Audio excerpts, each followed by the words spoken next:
Madame la maire, chers collègues, chère madame, cher monsieur, les rapporteurs et les participants qui sont présents ce matin. Vous nous avez présenté les conclusions de l'avis citoyen réalisé suite aux travaux engagés dans le cadre d'une conférence sur la contribution des Parisiens, Parisiennes aux décisions publiques organisées par la ville. Les participants ont listé les sujets prioritaires sur lesquels les Parisiens devraient être consultés: logement, insécurité, propreté, lutte contre la pauvreté, transition écologique, urbanisme, transport, civisme, etc. Ils ont identifié les freins à la participation citoyenne: défiance vis-à-vis des élus, outils de participation perçus comme trop diffus, trop riches, pas assez efficaces, pas assez hiérarchisés, manque de représentativité du public, prise en compte des recommandations, information sur les résultats, etc. Et ont réalisé un certain nombre de recommandations qui ont été évoquées, sur lesquelles je ne reviendrai pas forcément dans le détail. Notre groupe UDI-MODEM salue le travail et l'implication des participants à cette conférence et ceux qui ont contribué aux travaux. Tout d'abord, nous partageons une grande partie des constats et des recommandations que vous faites.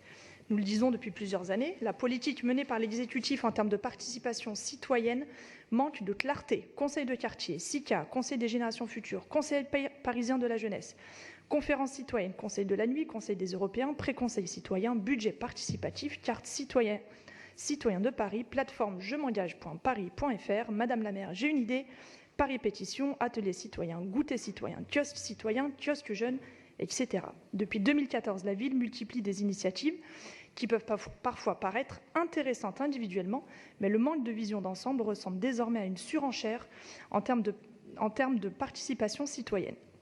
Aujourd'hui, nous sommes face à une sédimentation des actions sans coordination ni articulation entre tous les outils disponibles. Par ailleurs, une grande partie de ces outils ne fait pas l'objet d'une évaluation suffisante, qui permettrait pourtant à la ville de concentrer ses ressources sur les dispositifs les plus adaptés aux besoins des citoyens et, comme vous le recommandez, de procéder à une clarification des outils et de l'information sur le sujet, laquelle se limite aujourd'hui trop souvent aux protagonistes qui sont impliqués dans un processus de dialogue avec la ville: associations, conseils de quartier, collectifs de riverains, syndicats professionnels, associations de commerçants, etc.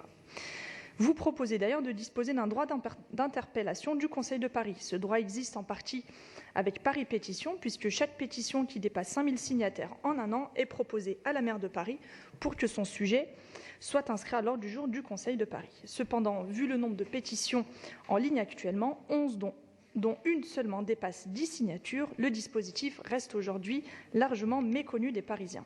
Au final, cette série pléthorique d'instruments, sans vision globale ni évaluation, n'atteint pas les résultats escomptés, comme vous nous le dites. Les Parisiens ne se sentent pas impliqués dans la prise de décision.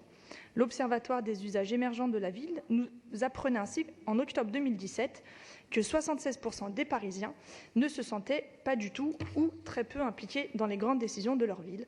À l'échelle de leur quartier, le taux est quasiment le même puisqu'il atteint 75%. La création d'une assemblée des Parisiens est une idée évidemment intéressante, même si des détails manquent quant au véritable rôle il faut conclure, qu'il Madame pourrait lui aussi Viry. être conféré. Merci.